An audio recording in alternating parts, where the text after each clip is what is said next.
Good afternoon students Hindi व्याकरण में हम कर रहे हैं सर्वनाम टॉपिक प्रोनाउन के हम 5 भेद कर चुके हैं।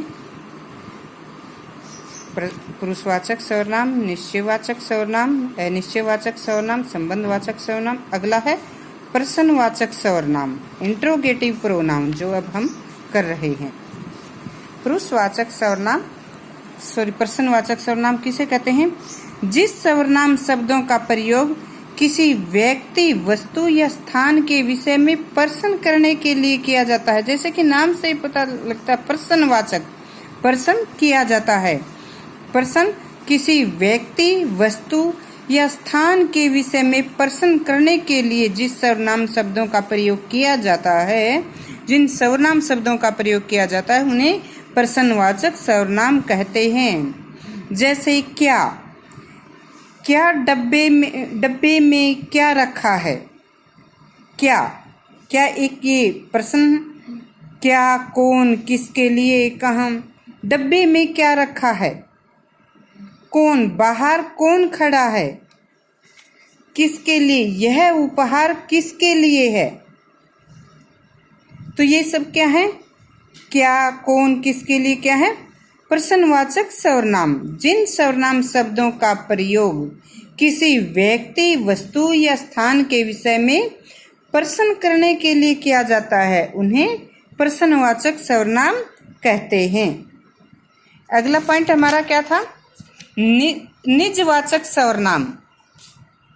निजवाचक सर्वनाम, छठा जो पॉइंट है, निजवाचक सर्वनाम। Reflexive pronoun. निजवाचक सर्वनाम में पहले हम देखते हैं निज जो शब्द है, निज का क्या अर्थ होता है? निज, अपना। वाचक बोध कराने वाला, ज्ञान कराने वाला। निजवाचक, निज का अर्थ हुआ अपना, वाचक बोध कराने वाला। निजवाचक का क्या अर्थ होता बना? अपनेपन का बोध कराने वाला, अपनेपन का बोध कराने वाला। तो इस प्रकार से निजवाचक सर्वनाम का क्या अर्थ हुआ, क्या डेफिनेशन हुई? जिस सर्वनाम शब्दों का प्रयोग वाक्य के कर्ता के साथ, जिन सर्वनाम शब्दों का प्रयोग वाक्य के कर्ता के साथ अपनेपन का बोध कराने के लिए किया जाता है, वे निजवाचक सर्वनाम कहलाते हैं। निजवाचक सर्वनाम किसे कहते हैं? जिन सर्वनाम शब्दों का प्रयोग वाक्य के कर्ता के साथ अपनेपन का बोध कराने के लिए किया जाता है। इसमें कैसे शब्दों का प्रयोग होता है? आप, स्वयं, खुद, अपने आप ही। जैसे मैं स्वयं चला जाऊंगा, मैं आप ही चला जाऊंगा, मैं खुद लिखूंगा। बच्चा अपना होमवर्क अपने आप कर रहा है। बच्चा अपना होमवर्क अपने आप कर रहा है। तो ये जैसे शब्द हैं जिनका प्रयोग कर्ता के साथ, वाक्य के कर्ता के साथ संबंध बताने के लिए किया जाता है। समझे बच्चों? जैसे देखिए यहाँ पर उदाहरण के लिए हम देखते हैं, मैं खुद पत्र लिखूंगा। मैं, वाक्य का कर्ता क्या है? मैं।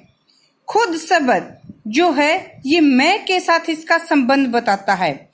वह अपने आप गया, वह अपने घर गया, वह अपने घर गया। तो खुद, अपने, ये जो शब्द हैं क्या है? निजवाचक सर्वनाम। इन वाक्यों में अपने, खुद, ये क्या है? निजवाचक सर्वनाम, जो कि वाक्य के कर्ता के साथ जो उनका अपनेपन का बोध करवाते हैं। समझे बच्चों?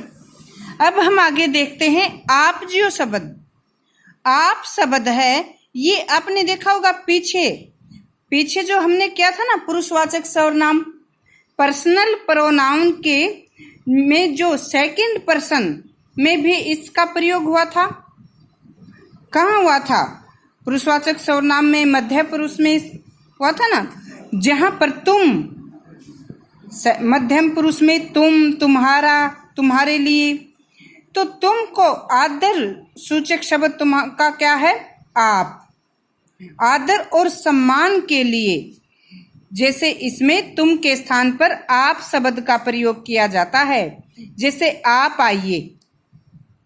इसको अगर हम बोलें तो तुम आओ, तुम आओ, परंतु आदर के लिए इस सब में किस शब्द का प्रयोग किया जाएगा? आप आइए। तो किसके स्थान पर हुआ? तुम के स्थान पर।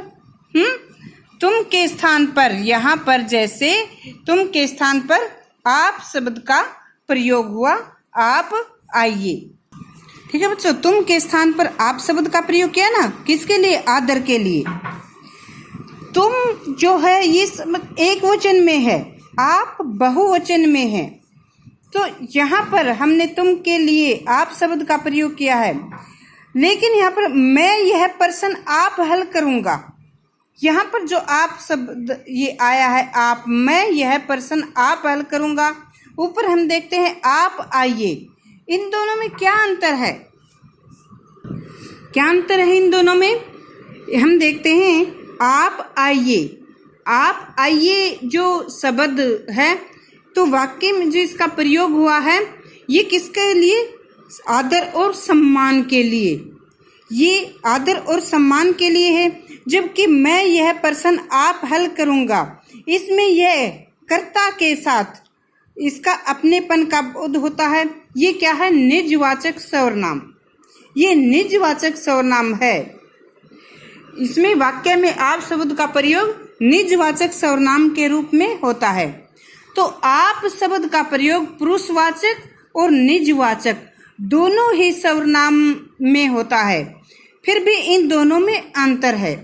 पुरुषवाचक सर्वनाम में आप शब्द का प्रयोग मध्यम पुरुष में आदर के लिए किया जाता है। मध्यम पुरुष सर्वनाम में आदर के लिए किया जाता है, आदर व सम्मान के लिए किया जाता है।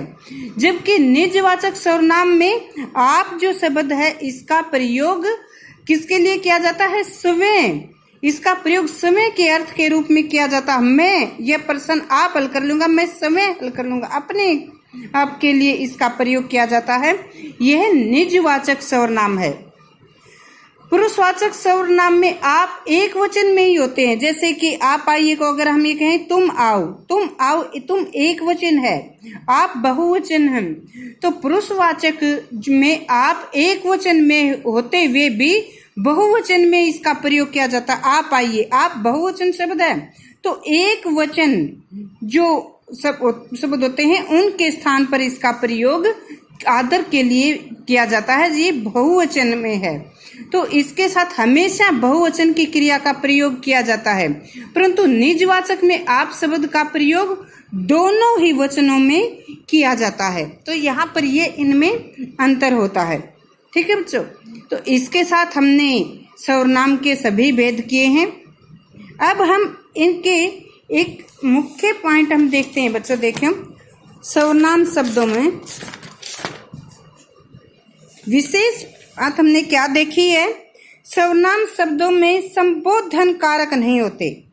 सर्वनाम शब्दों में हमने देखा कर्ता होता है, कर्ता के साथ जो सर्वनाम शब्दों का प्रयोग होता है हर स्थान पर हमने देखा। जैसे मैं के साथ ने कर्ता में लगा मैंने, कर्म को मुझे या मेरे को, करण के लिए मुझसे।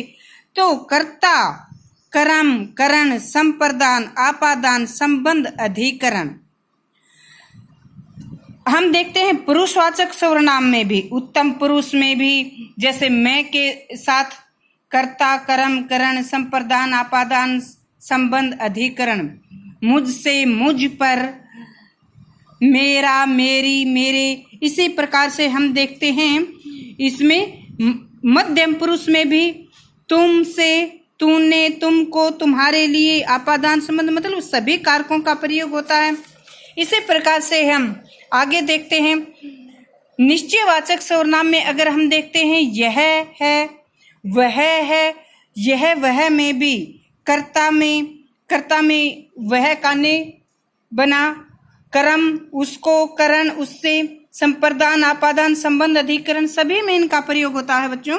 लेकिन अगर हम देखें तो अनिश्चयवाचक सर्वनाम में भी होता है, लेकिन अगर हम देखें तो इसमें कहीं भी आपको संबोधन कारक का प्रयोग नहीं मिलेगा। तो इसकी क्या विशेषता हमने देखी, सर्वनाम संबंधों में संबोधन कारक नहीं होते, एक पॉइंट तो हमारा ये है।